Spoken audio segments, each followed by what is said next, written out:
Since biblical times, man has witnessed and recorded strange manifestations in the sky and speculated on the possibilities of visitors from another world.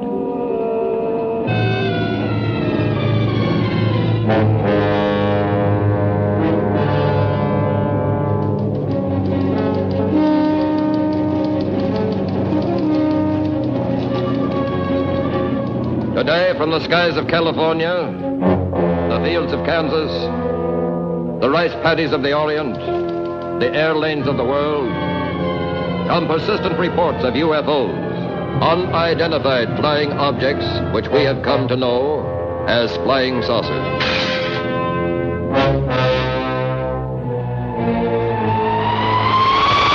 In Dayton, Ohio, the Air Intelligence Command gathers and sifts data from all quarters of the globe. 97% of the objects prove on investigation to be of natural origin, but 3% still are listed as unknown. The Air Force is aware of the widely held belief that some of these could be flying saucers from another planet. While there is nothing conclusive in the evidence, the probing and digesting of information about UFOs continues unceasingly. As a result, headquarters of the Hemispheric Defense Command in Colorado Springs issued an order. All military installations are to fire on sight at any flying objects not identifiable.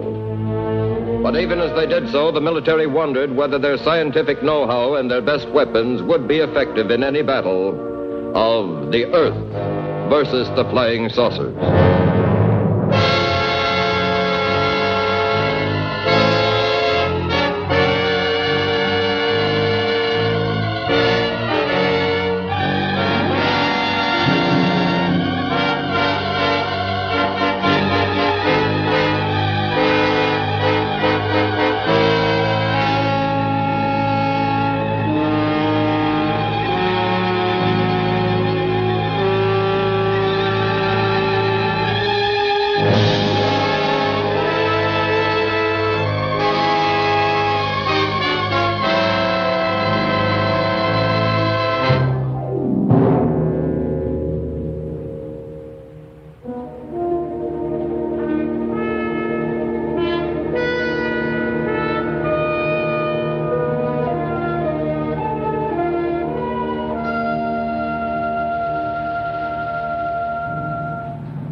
July 16. To Internal Security Commission, Ray Skyhook. Summary and progress report from Project Director Dr. Russell A. Marvin. And Mrs. Dr. Russell A. Marvin, without whose inspiration and untiring criticism, this report could never have been written. Married 2 hours, and already she's claiming community property.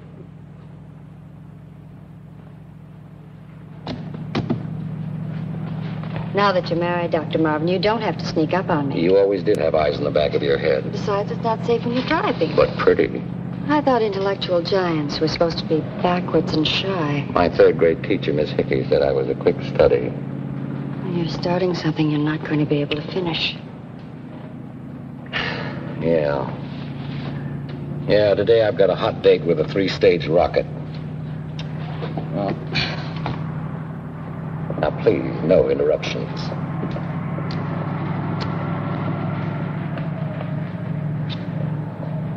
Because of recent scientific advances, it is now possible to realize an ancient dream, the exploration of outer space. To prepare for this great stride forward, we are assembling data on conditions at atmospheric levels beyond those hitherto explored. To collect the necessary data, unmanned automatic observation posts are being sent up in multiple stage rockets to a distance hundreds of miles above the Earth's surface. There, swinging in endless orbits around our planet, will be 12 tiny man-made satellites, or moons. They will report to us by radio, thus providing primary information needed to prepare the way for our ascent into space. The effects of gravitational loss, showers of meteoric dust, the fierce and undiluted heat of the sun, the cosmic radiation, all will be studied and analyzed. At the present time, we have launched 10 of the artificial satellites, or birds as we call them.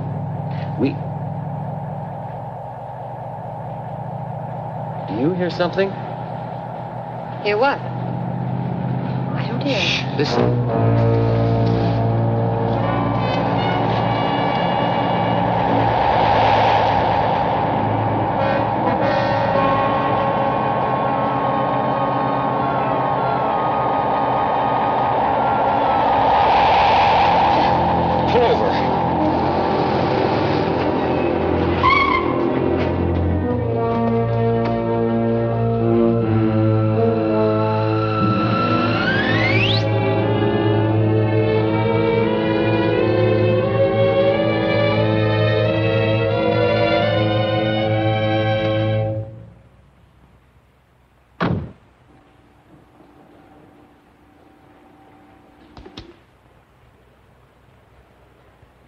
Russ, it was a saucer.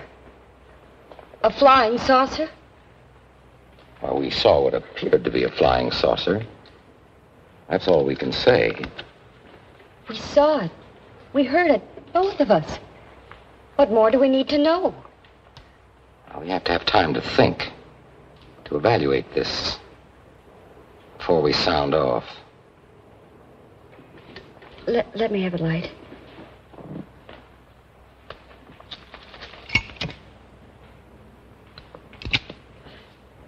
Of course, it wasn't a saucer at all.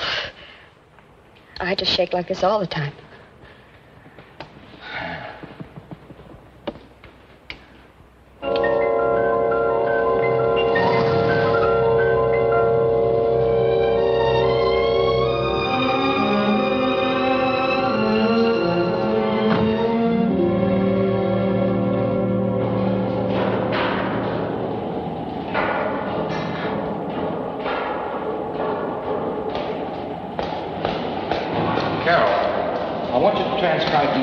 My report.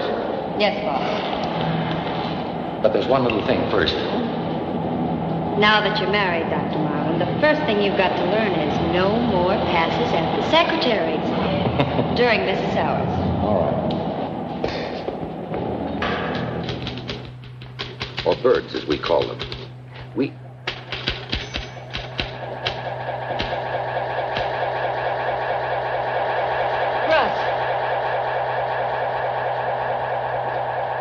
The saucer sound. It's on the tape.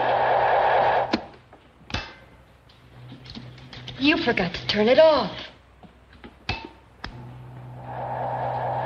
I remember now. I turned it off afterwards.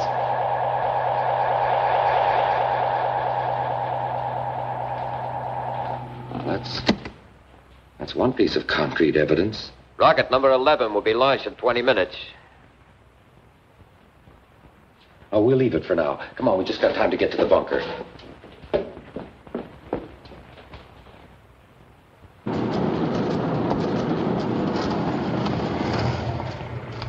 General Hanley reporting to Project Skyhook. Now make it fast, will you? I'm in a hurry. Nobody allowed in, sir. There's a rocket taking off now. That's what I want to stop. Let me speak to Dr. Russell Marvin.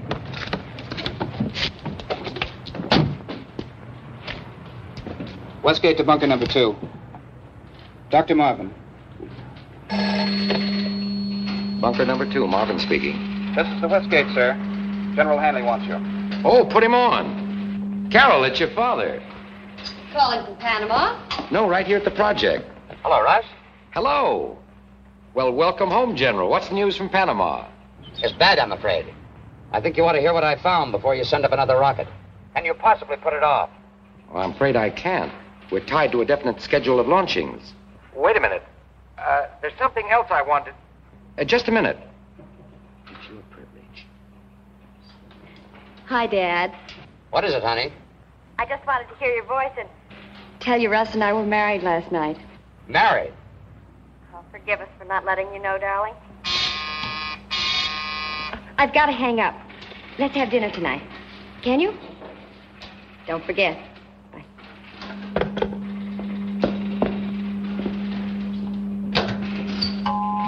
14, 13, 12, 11, 10, 9, 8, 7, 6, 5, 4, 3, 2, 1.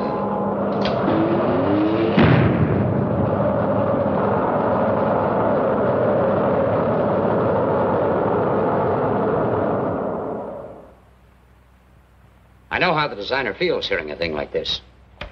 But Project Skyhook hasn't worked out the way the Defense Department hoped. Tell me, how many birds have you sent up so far? 11, counting today's. And how many are you in contact with right now? Just one, today's. I admit we haven't been able to track them visually so far, but we'll correct that. Don't be too sure of that. We can certainly tune them in if they're up there. What I'm trying to tell you is that they're no longer up there. That wasn't a meteorite that fell on Panama. It was the burned remains of number 7. I made sure of that myself. What? And intelligence has reports now which convince us that 1 and 3 fell over Africa, number 5 around the North Pole, and 9 and 10 along the Andes. The rest can be presumed to have been lost someplace at sea. What happens to them? Apparently, they blow up in outer space. Why? There's nothing explosive in them. You can take it from me.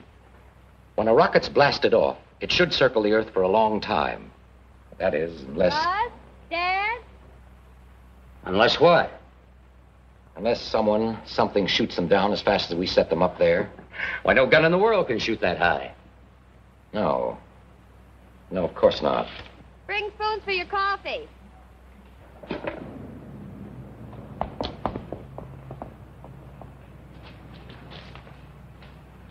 Ah, my special barbecue. Mm-hmm. That's to make up for not telling you about our getting married. It was kind of sudden for us, too. Sudden? I've only been after him for a year. I don't need to tell you, both of you, how pleased I am. Well, I'm glad of that. I wouldn't like it very much if you weren't. Thank you. Russ, what were you driving at back there? About something shooting down one of the satellites. General, we saw a strange thing this afternoon. We saw what appeared to be a flying saucer. A flying saucer? It nearly ran into us. You're sure of it? Both Carol and I are subject to the same atmospheric disturbances that may have affected other observers. But there is a qualitative difference when you're a scientist. We do have one piece of supporting evidence. An accidental recording of the sounds it made. The tape is in the lab at the project. I'd like you to hear it tomorrow. You both saw this? Yes.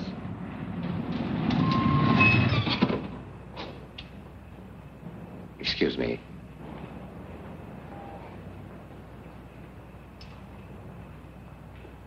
Captain Holloway, sir. Will you stand here, please? Who's Holloway? He's on monitor duty this evening.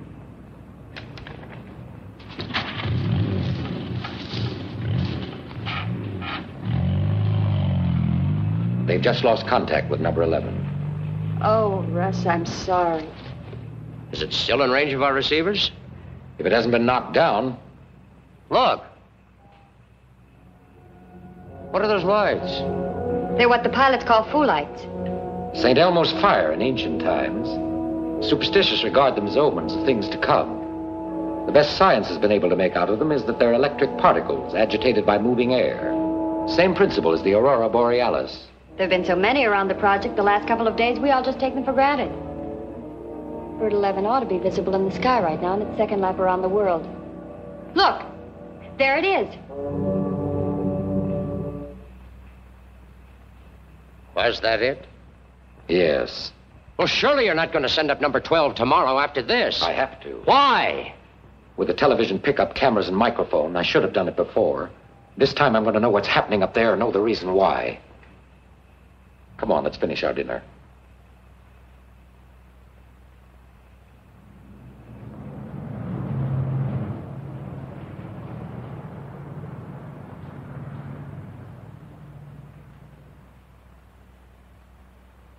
Checking TV pickup. Getting a good image? Fine. TV's okay. I'll be down in a couple of minutes. Tell them to hurry it up. Hey, do you notice anything different since you were here last?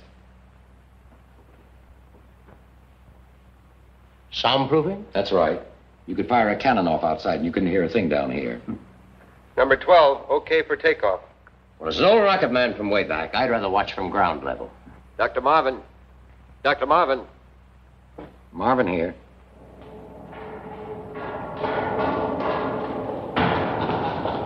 You getting ready for a siege? Well, Russ and I are going to take turns monitoring this one ourselves. For days, if necessary. Soundproof privacy. And the last word in scientific solitude. Happy honeymoon, darling. Thanks, Dad.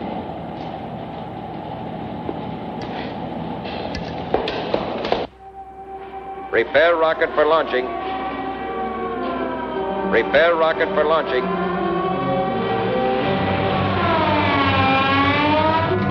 Rocket number 12 will be launched in 5 minutes.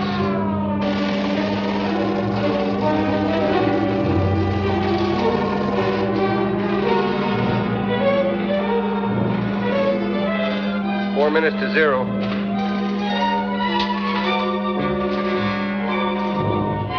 Jack, take it up at 0, Major Kimberly. Okay. Stand by.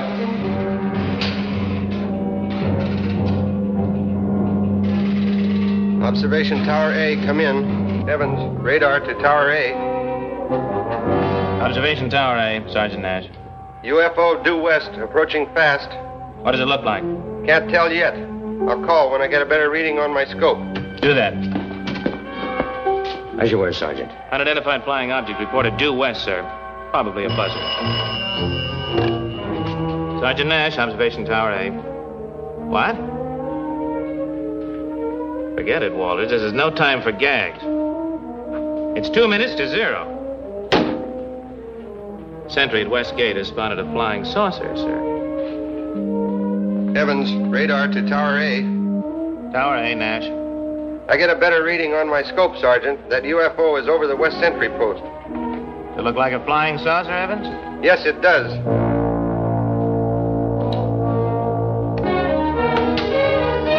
Skyhook control to approaching object. What is it?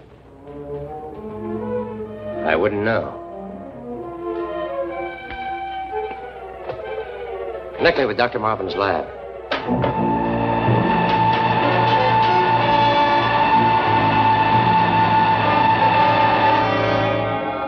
Line's dead.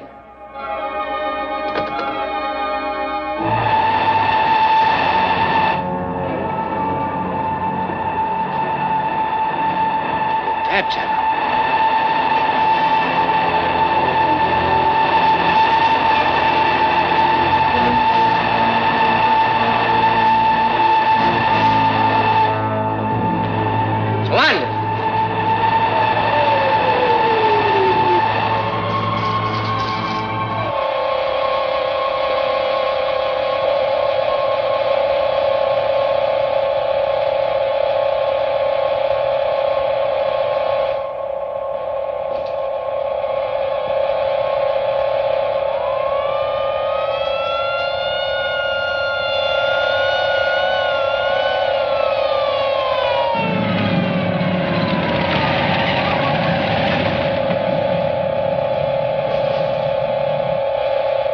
Prepare to fire.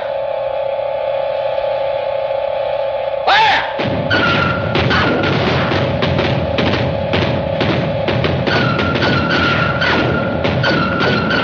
They set up an electronic screen. The artillery doesn't penetrate.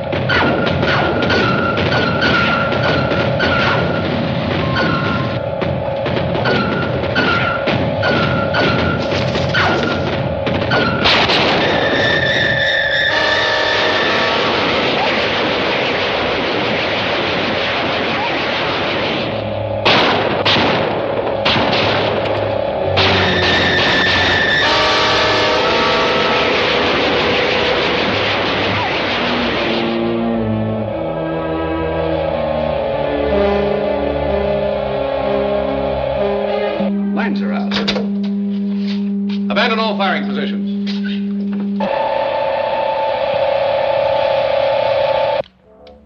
Mike's gone dead.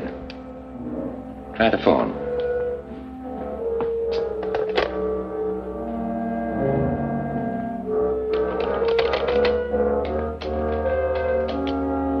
The operator doesn't answer.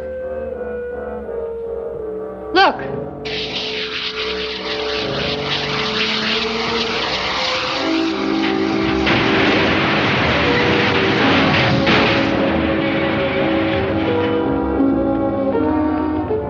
I don't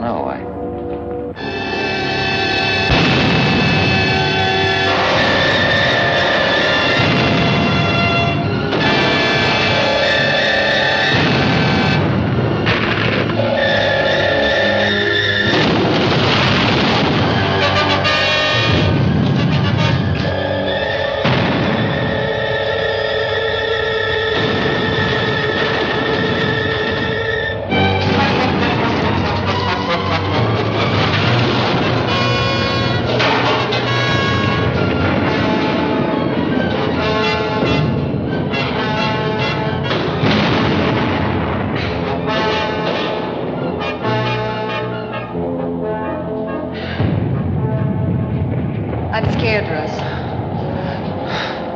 They'll dig us out.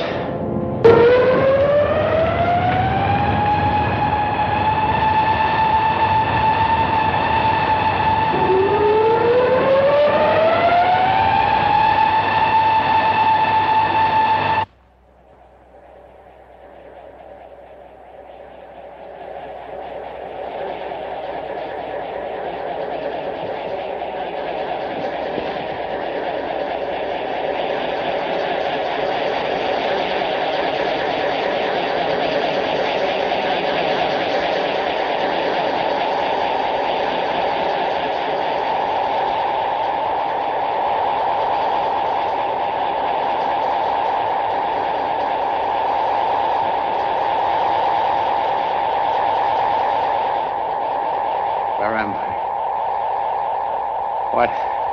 We are speaking to you through the translating device above your head.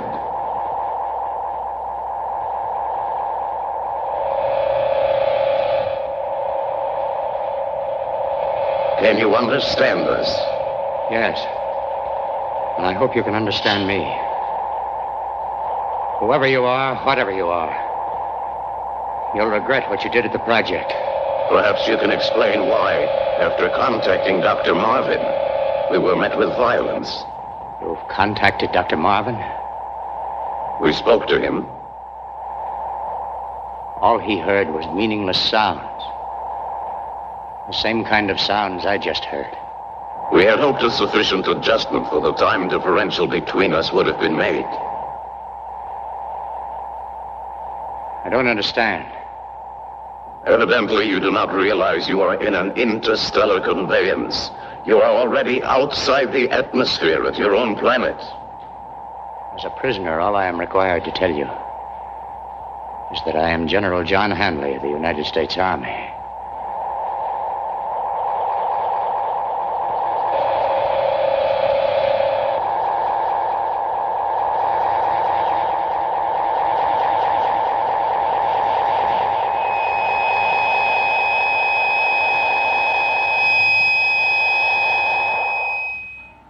These are all the facts leading up to the rocket explosion at Operation Skyhook. To the best of our knowledge, my wife and I are the only ones left alive, since we have not seen or heard anyone for hours. The air is becoming toxic. In the event of our death, this report, together with the recording of the saucer sounds on this tape, constitute all the data we have. The batteries are failing. The recorder's not running up to speed. This is Dr. Russell A. Marvin.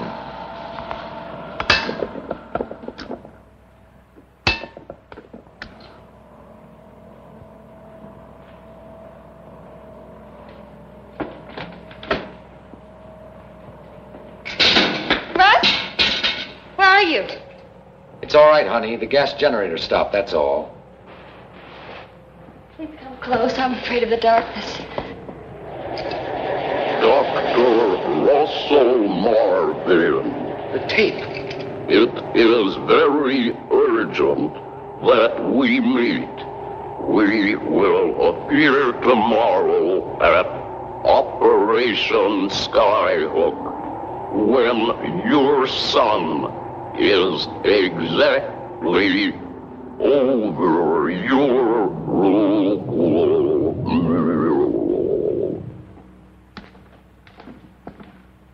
That's the sound of the saucer we heard on the tape. The message was sent at an accelerated speed, so it just sounded like gibberish to us. When the batteries died, the tape slowed down, and the voice became clear. If I'd only figured it out before, maybe we wouldn't have been trapped down here.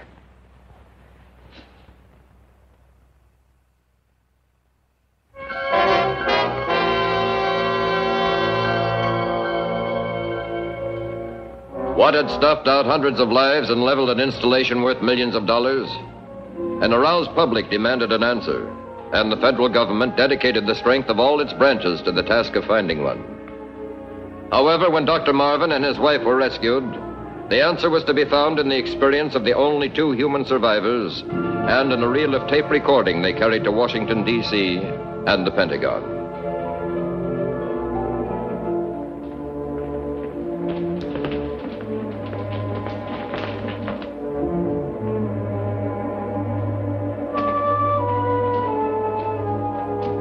Operation Skyhook. There can't be any doubt about what it means. A landing at the project was proposed on the day of the disaster. There was to have been a meeting. If I couldn't keep the appointment, a message was to be sent on a designated wavelength by ordinary shortwave transmission. Does anyone want to have the recording played again? You've heard it a dozen times. My wife and I, for 3 days and nights, have been telling what we knew. We've been before every committee, commission, and review board in Washington. It's time we decided to do something. The tape is by no means conclusive. Certainly doesn't prove that your so-called flying saucer caused the destruction of Operation Skyhook. I grant you that. A strange voice, a set of instructions that might have come from anywhere. Well, has anyone a better idea of what happened? Personally, I'm inclined to accept Dr. Marvin's conclusion about the connection between the message and the disaster. All right, so am I. Then why not let me try to contact them, meet them, find out what this is all about? If we are to be confronted with a hostile and unknown power, any decision to meet with them must be made at the cabinet level. Well, I just hope that while we're waiting, another disaster doesn't occur. We're pressing for the earliest possible action. The Secretary of State is flying back from Europe. The Secretary of Defense is returning from the Pacific. If a meeting could be arranged in the meantime, the only risk would be to me. I feel personally responsible for what happened. I was in charge. Hundreds of lives were lost. My own wife's father. If I had the authority, I grant it to you, but we will have to wait. But I promise you that we will recommend that you be authorized to make radio contact and meet with whoever they are. Are we through for the night? Yes. But we are going to ask you to remain at your hotel. You mean I'm under detention? May be needed at any time. Major Hudlin is assigned as your liaison. Good night. Good night. Dr. Marvin, I don't like this watchdog routine any better than you do. I'm under orders. I have a job to do. We're both on the same side. I'm sorry. I'm just tired and worried. I know. Well, you were in there. You heard both sides. Who do you agree with? I agree with you as far as the urgency is concerned, but they're right, too. They're responsible to a chain of command. They have to be careful. And this thing may be too big to allow for mistakes.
Russell Marvin, calling on 225.6 megacycles. Over.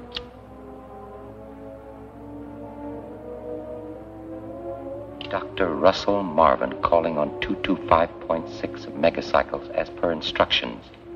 Are you listening? If you hear me, please reply. I am tuned in on the same wavelength. Over. We hear you, Dr. Marvin, and we understand you. Do you understand us? Yes. Who are you? Listen, it is now 9:30 a.m. Earth time, Greenwich Meridian time. We will be waiting at exactly 11 a.m. at the shore of the Chesapeake Bay where the North Beach Road reaches the sea. Do not raise an alarm and keep this appointment. Listen to me. I can't keep the appointment. I'm under orders. I'll be able to meet you in a few days. Do you hear me? Over. Russ? Hello. Dr. Russell Marvin calling on 225.6 megacycles. Do you hear me? Please come in. Over. 11 o'clock Greenwich time. It would be 6 o'clock here. I can just make it. You're not going. I heard you say you're under orders. I didn't arrange this meeting. I just asked them to wait. Who ordered that radio? I did today. I was hoping they'd give me the go-ahead and let me use it. You can't go. I've already lost Dad. You shouldn't have called them. Oh, maybe I shouldn't have. And maybe I should. But it started now. And I've got to go through with it. But it's not your job alone. Oh, call someone. Call Major Hugland.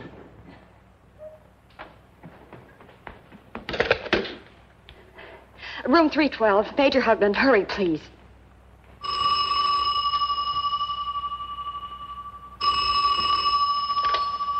Hello? Yes. Yes? Thanks. Well, call the garage. Tell them not to give him a car. Well, tell them he's sick, anything, out of his mind. I'll be right down to take care of it. Sure thing, Mrs. Marvin. Frank, may I have my car, please? Gee, Dr. Marvin, I can't. I was talking to your wife on the phone, and she said that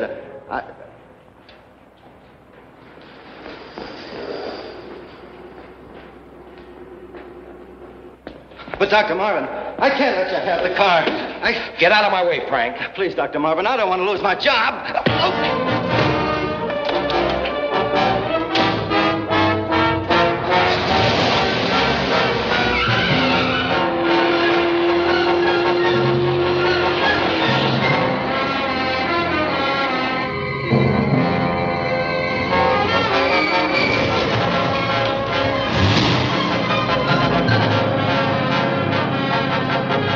There he is. See if you can get him on the radio. Hello, Russ. This is Carol. Russ, come in. You won't answer me. Wait for us, Russ. Major Hugland and I want to talk to you.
Please come back with us.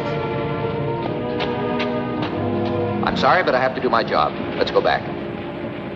Please come in. Come on, let's get out of here. No, wait. With your friends, Dr. Marvin.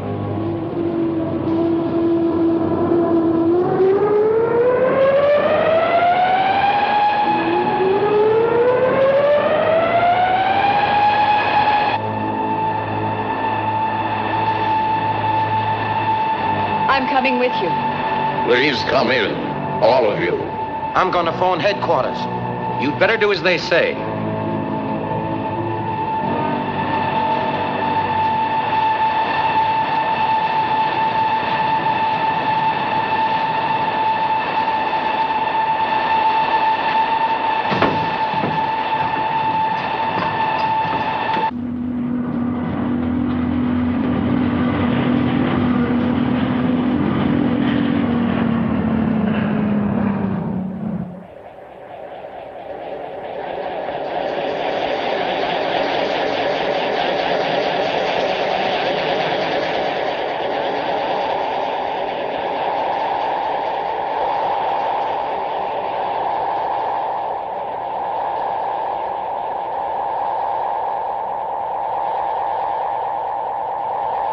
We must be thousands of miles away from the Earth. And in a matter of seconds. You are many miles away from your planet, but not in a matter of seconds.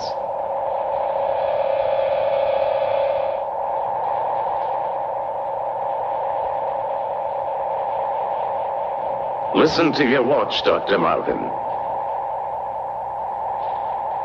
Stopped. It's supposed to be anti-magnetic. We generate a magnetic field stronger than the gravitational field on your Earth. This is the principle by which we move through space. We have adjusted the magnetic field to compensate for the normal loss of gravitational effect and atmospheric pressure. But your watch hasn't stopped. Feel your pulse. I haven't any. Neither have I. We operate in a very different time reference. You might say all this is happening between the ticks of your watch or the beats of your heart. And that's why we couldn't decipher your message till it was too late. It made it necessary for us to defend ourselves at Skyhook. And you shot down our 11 rockets. Why? At that time, we had no way of knowing they were only primitive observation posts. We thought they might be weapons directed against us. Who are you? Where are you from? Because of your leadership in exploring the field of outer space, we felt you could best understand that we are the survivors of a disintegrated solar system. At this moment, the remainder of our fleet is circling your globe.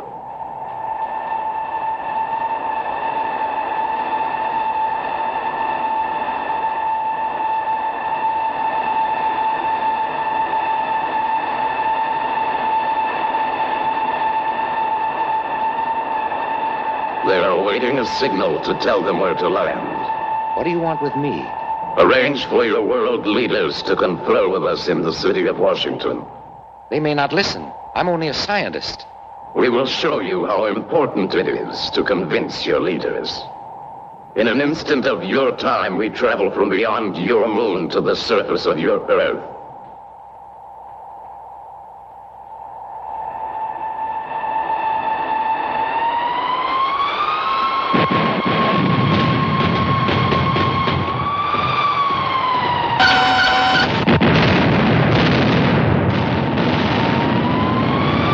There were 300 men on that ship. Speed, maneuverability, and force. With a weapon like that, why don't you just land and take over? To do that would cause worldwide panic. Despite our power, the few of us would be busy indefinitely trying to suppress a large hostile population. In the end, we would be masters of a wrecked and hungry planet.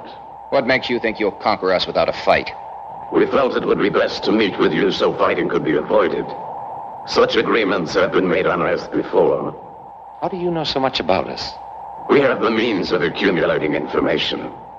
If you wish to convince yourself about our detailed knowledge, test us. Any question? What's the size of the armed forces of the United States? It is approximately 3.5 million men.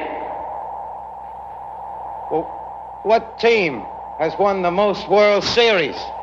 The New York Yankees. Who was the first president of the United States? Washington. I know that voice. Who are you? John Hanley. My father. What have you done to him? You have been addressing General Hanley's mind, not General Henley. Look behind you.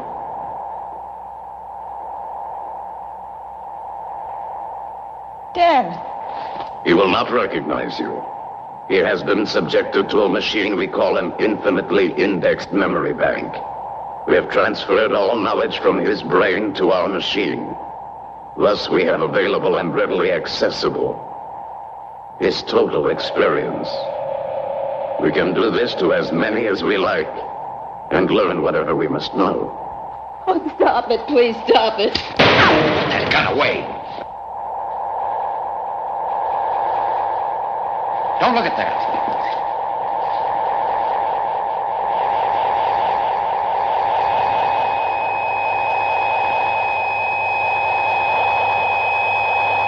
This is the beginning of the process by which we read the brain for the infinitely indexed memory bank.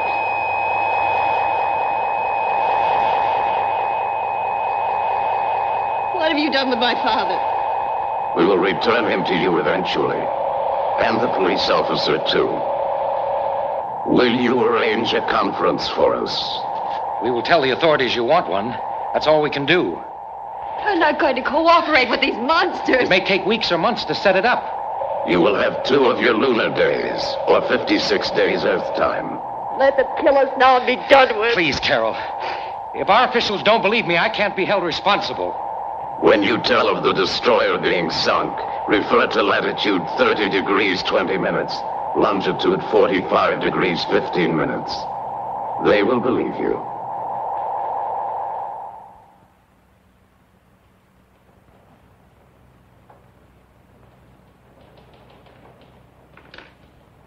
Well, suppose Major Hugland, my wife, myself, were all hysterical, or hypnotized, or whatever you're thinking. That we never saw what these fiends did to General Hanley or the police officer. How do you explain the destroyer? There's word that the Atlantic Fleet has lost contact with a vessel in the area, but there's no confirmation of a sinking. However, we're continuing to check. You realize, of course, your contacting the saucer in the first place violated our instructions. This itself may have placed the safety of the entire country in jeopardy. Now that the damage is done, and assuming your story is verified, are you proposing that we meet with these creatures and yield to their demands? And why Washington? If they want to parley with the whole world, why do they choose the capital of the United States? They appear to be realists, and Washington is one of the centers of political power. What about our atomic and hydrogen weapons? Wouldn't they be effective against these saucers? I'd like to answer that question, sir, if I may. Our atomic weapons might be effective if we could deliver them. But to use nuclear power when they land would destroy our own cities. And then we don't know whether they are vulnerable or not. In answer to your question, Mr. Cassidy, I've learned a little about their mode of operation. And I've got an idea for a new kind of weapon. It's only a guess, of course. A new weapon in less than 56 days? I have an idea for an ultrasonic gun. With enough scientific and engineering help, we could construct a working model in a very short time. Maybe it'll work. If not, we'll know soon enough. And in the meantime, you'll be working on every other means of defense. We have no choice but to use every conceivable weapon if they land. Gentlemen, please. The destroyer Franklin Edison was sunk at latitude 30 degrees 20 minutes, longitude 45 degrees 15 minutes, at approximately 0600. We are expected at the White House in an hour for a policy decision that will probably involve not only our own country, but the entire world. Whatever the decisions, you may be certain that you'll be given every assistance in testing your theory. I suggest you start to work right away. Major Hugland will make arrangements for whatever facilities you may require. Thank you.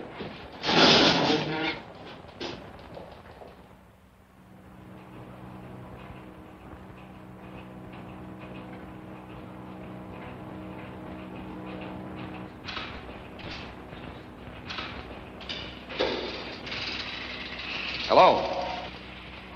How's it going? Well, instead of turning electric impulses into ultra-high frequency sound, we nearly burned the place up about an hour ago. What? All right, let's try it out on the cement block.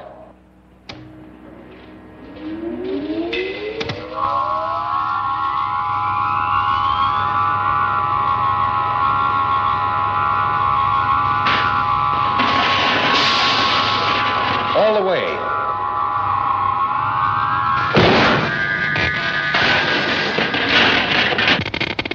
Well, there goes your generator. But it worked, Rust. It worked, didn't it? We know what hit Skyhook. What? Sound. Sound. Having 2 small boys around the house, I know that noise doesn't do a man much good, but burn him up, knock his house down? Well, the sound I had in mind was of a higher wave frequency than we've ever been able to produce. Then you mean we've got the weapon? No, I'm afraid not.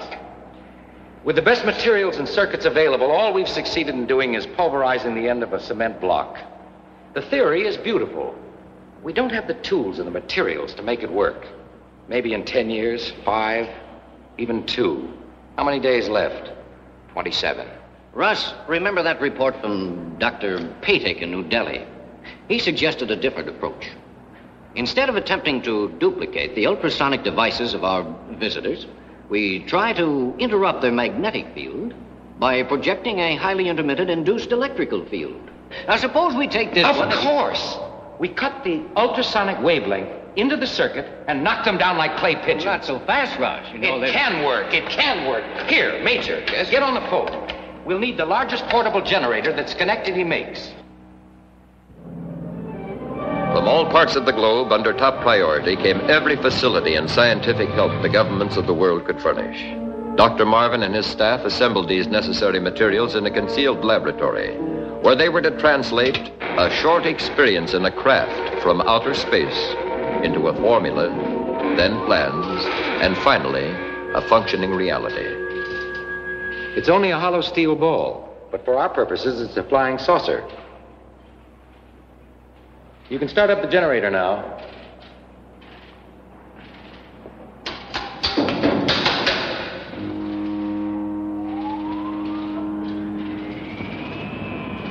The magnet does that, doesn't it? The magnetic attraction above is enough to counteract the pull of gravity from below.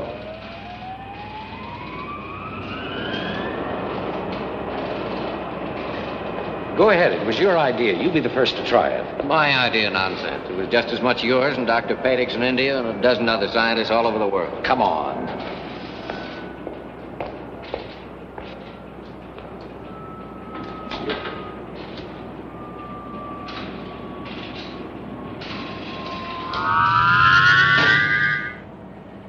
It works.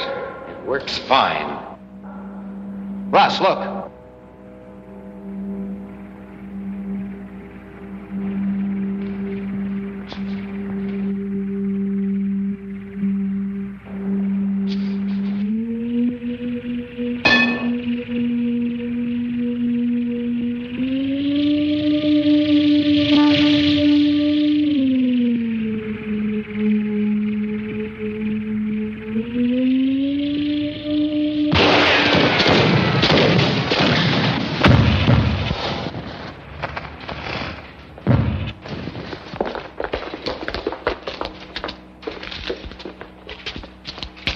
What was it? The same kind of thing that's watched us since the beginning of the project. Watched who? Russ and all the developments of the rocket program. I always thought it was St. Elmo's fire. I'll have to change my mind about that. Or whatever it was. The saucer sent it down to find out what we're doing. We have television. They may have some totally different device that serves the same purpose. We better get to Washington before they decide to drop in on us. Major, give Cutting a hand and load that gun on the generator truck. Right. Never mind the files, Professor. I'll take the diagrams. We ought to be in Washington in about an hour. I hope they haven't spotted us. Let's pull away from the lab. Come on.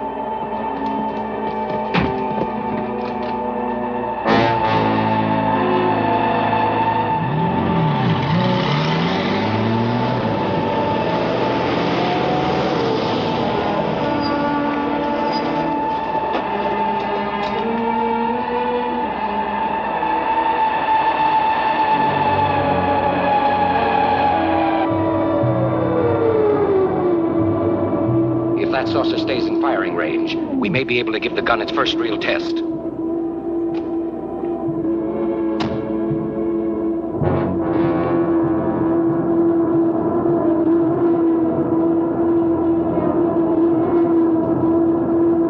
Saucer landing near Belmont Lab.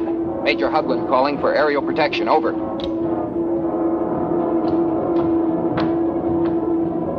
They're sending a bomber. We ought to go on with those diagrams as quickly as we can. I'll get them from Russ. I'll go with you. Fire up the generator. We're going to see if this gun really works.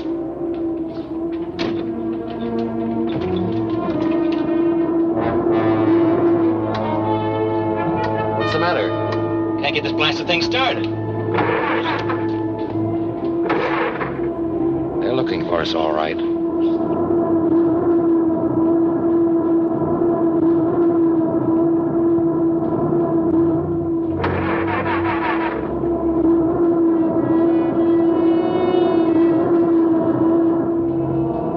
Getting you and the plans to Washington is more important than anything else.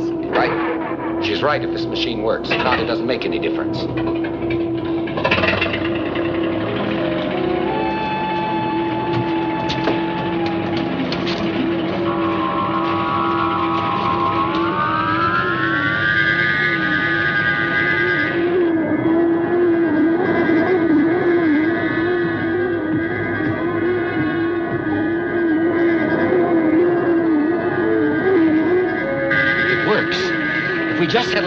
power.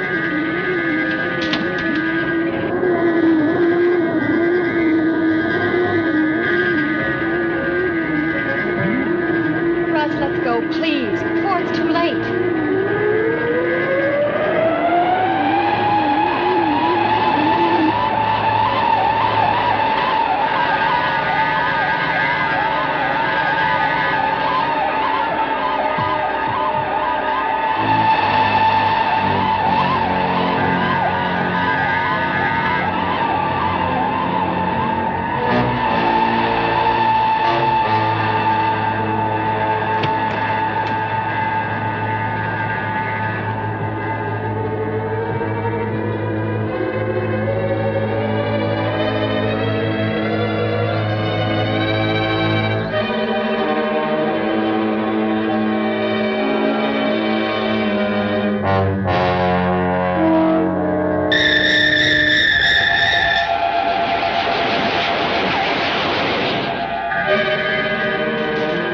Keep the gun circling overhead and the saucer will stay away.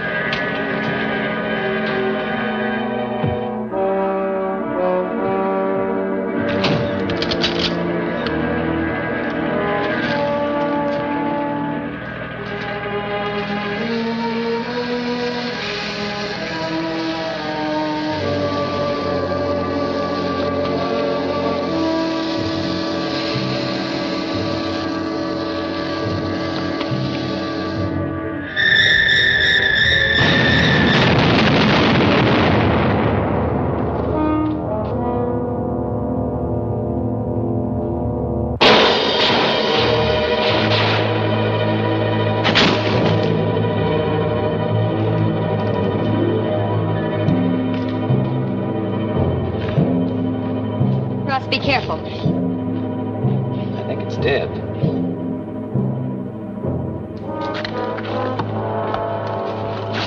It's light as a feather.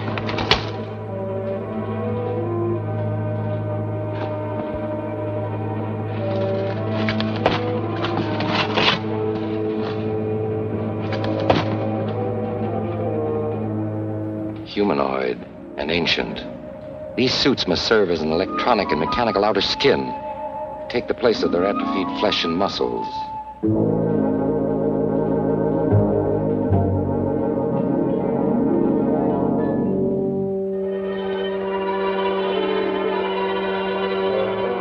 I must get this to a lab.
here are Dr. and Mrs. Marvin now. Carol, Russ, we've been waiting for you. Thanks. This is Dr. Alberts. How do you do? You know General Edmonds, Yes, Admiral of course. Enright.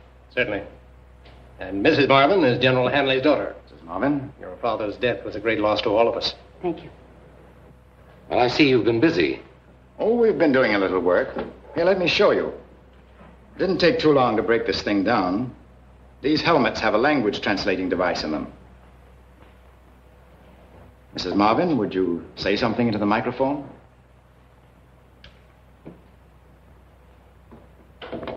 The quality of mercy is not strained.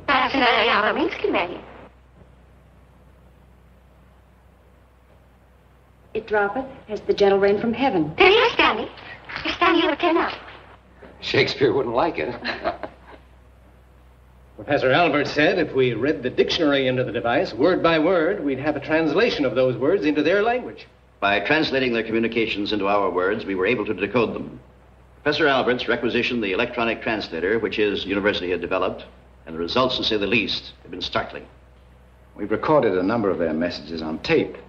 One of the messages appears to be a plan of attack. The rest were operational routine. I'll show you how it worked. Over here.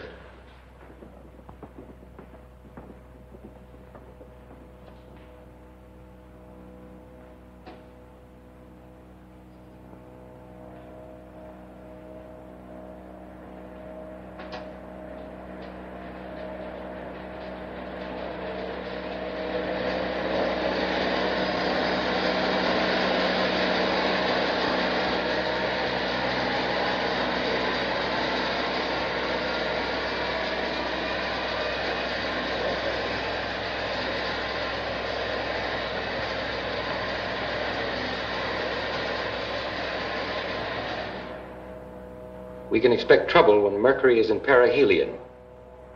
When will that be? It happens twice every 3 months. The information is too vague to be of any use to us. And the sun in Con Polaris? That implies an orbital relation between the star Polaris and the sun. We've never been able to figure it out. The blanks probably refer to their time computation. But these messages do involve the sun. Palomar and the other observatories are watching it around the clock.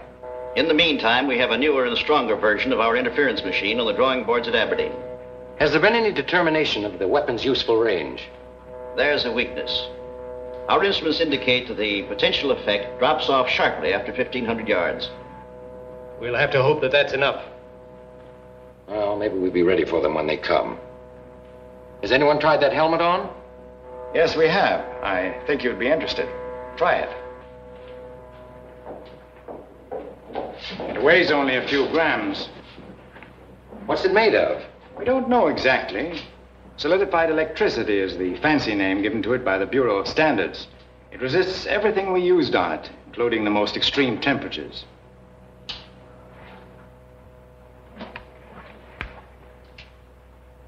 It makes me Superman, for one thing. Yes, we know. I have a peculiar range of vision.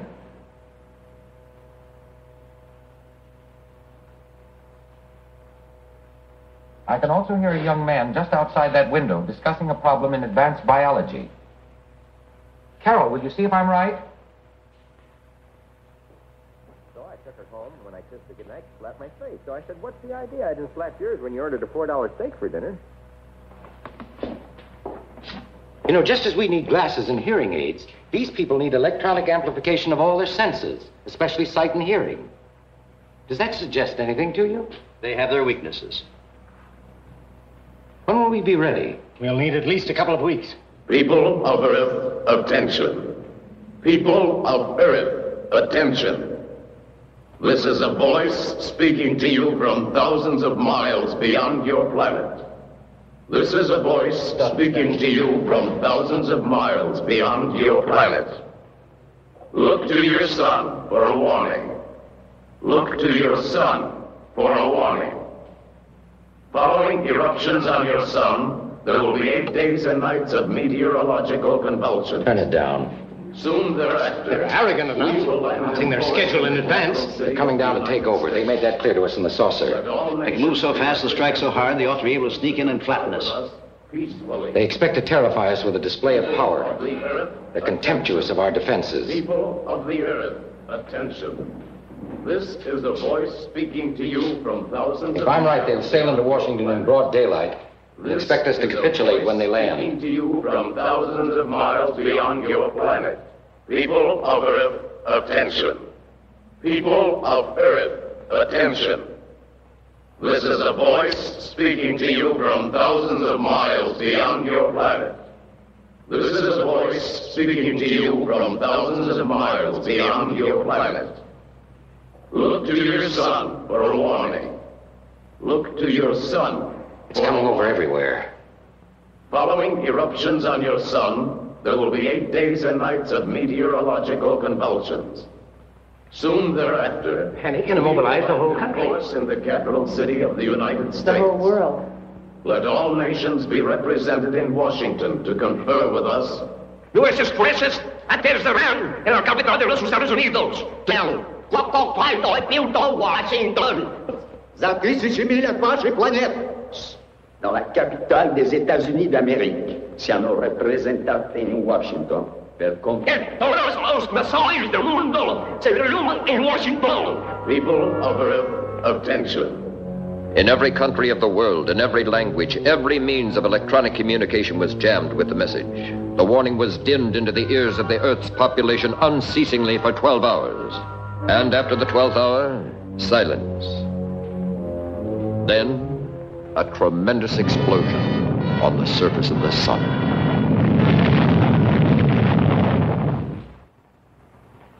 "9 days. That must be what the missing words meant. I get the picture, thanks. If I need any more information, I'll call you back. Goodbye." That was the Bureau of Meteorology. As we know, sunspots have a direct effect upon our weather. We can expect heavy storms, tidal waves, hurricanes. When? Beginning now and continuing for 8 days. That's when we most need our communications and transport. We'll have to work under the worst possible conditions to prepare for an attack. What's the schedule, General? You're working on the installation of the interference units. Our plans for evacuating the city are already underway. Then it's been decided that we'll fight? When an armed and threatening power lands uninvited in our capital, we don't meet him with tea and cookies. There's a job of production expediting waiting for me. I don't believe further discussion will solve our problem. Before we break up, I'll remind you that we have 9 days left. One of those days is already half gone.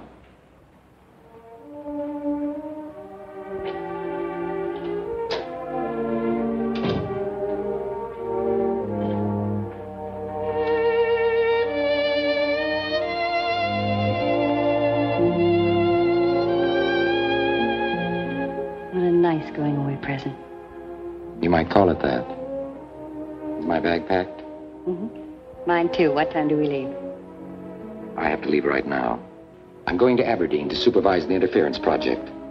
So that wasn't a hello kiss at all. It was goodbye. For a little while. You're going to have to leave town. They're evacuating Washington. Where am I going? Palm Springs. Remember the place I told you about? Mm-hmm. We were going there together. I know. Your plane leaves tonight. Russ, let me stay. Maybe I can help. There's nothing more you can do. Here's your ticket. You will arrive before the bad weather sets in. And I'll be there soon.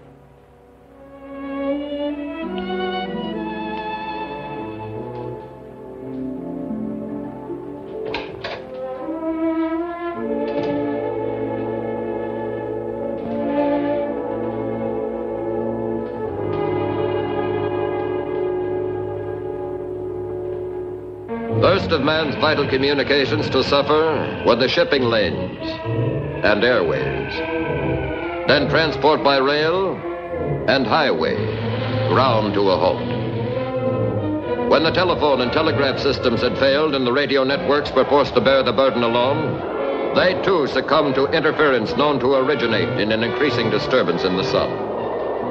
The world, crippled by these events, waited for the first sign of an invasion from outer space.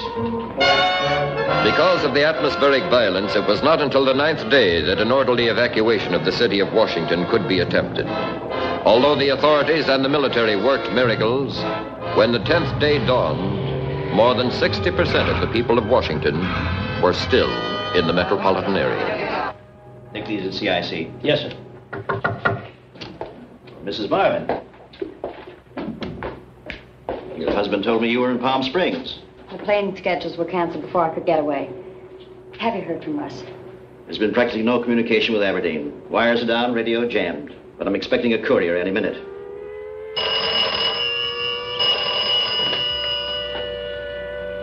A red alert.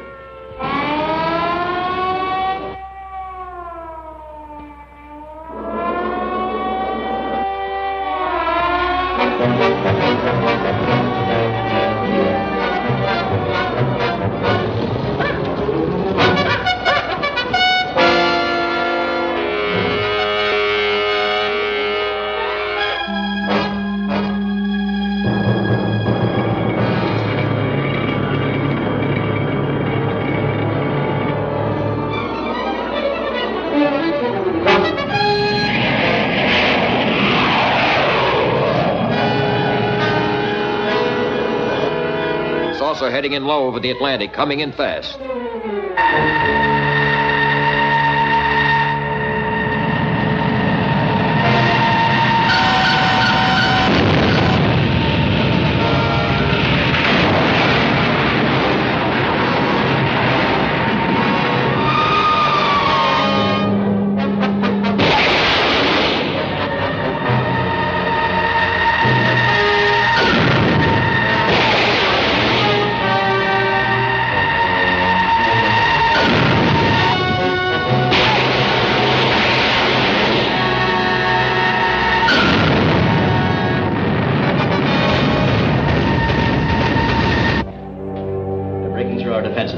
Ground all aircraft. They'll be overhead any minute. You better get down to the shelter.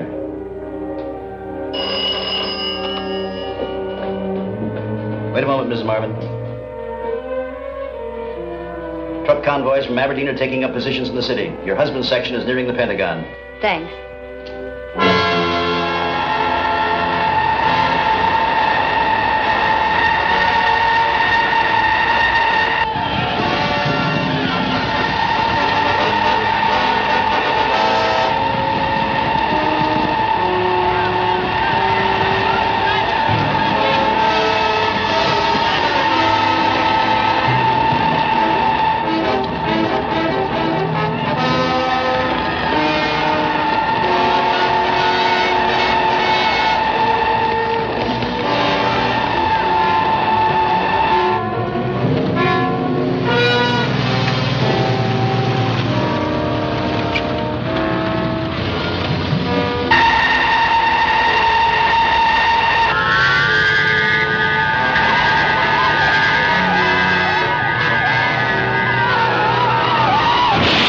Calling GHQ. The saucer hitting down in the Potomac.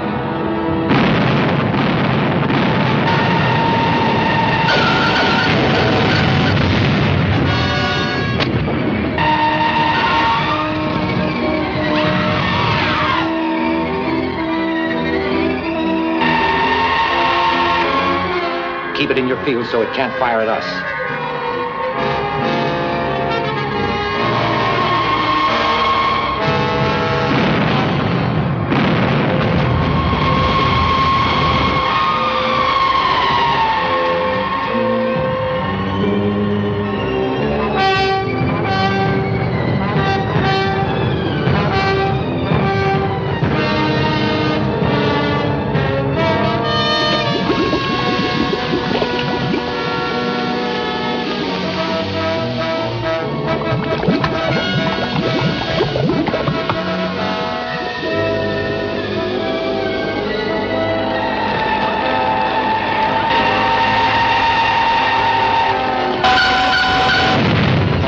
Until it crashes. Run! Run! Carol, I thought you'd gone to... GHQ calling all HF units. GHQ calling all HF units. Saucer hovering vicinity, White House and Capitol.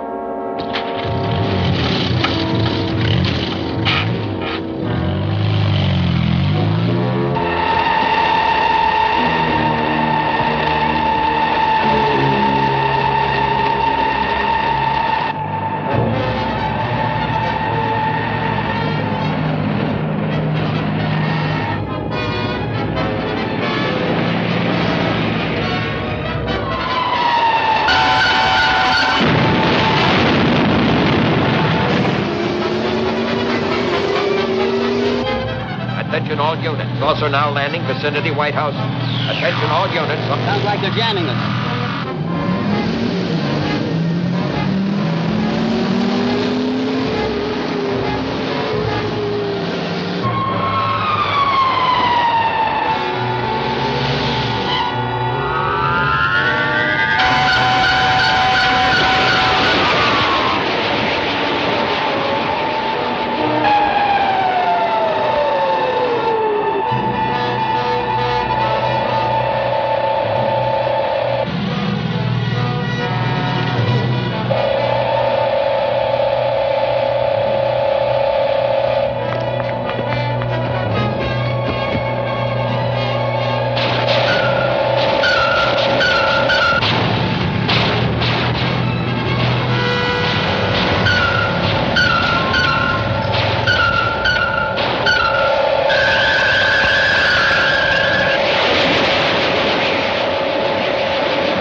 Dr. Marvin, we've made contact with GHQ. GHQ to all HF units, attention. Saucer has landed in front of Capitol Building. All HF units, attention. GHQ to all HF units.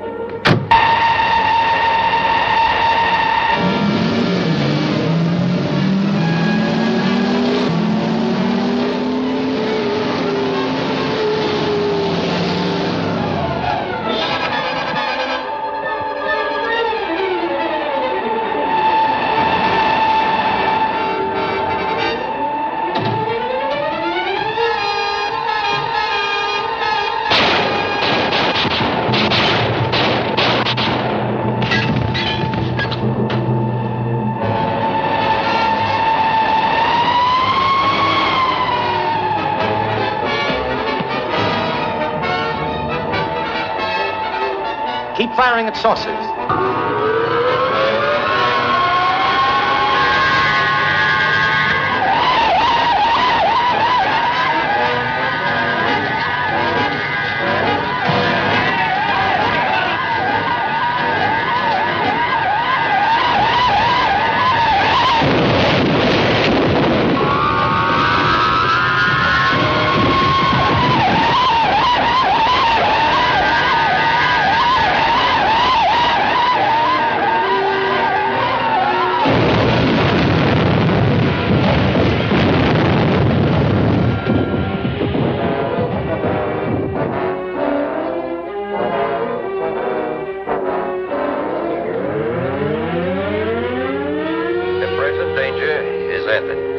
The present danger is ended.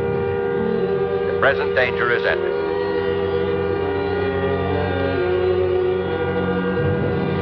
The present danger is ended. All units report to your commanders for further orders.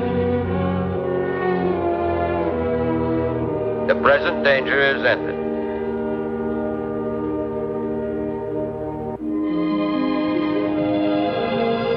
Don't wriggle. Here's what it says.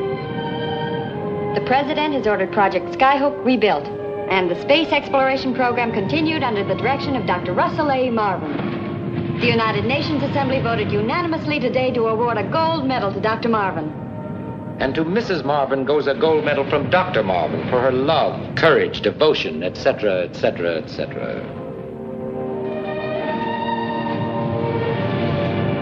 Russ, do you think there are any more? Will they come back again? Not on such a nice day.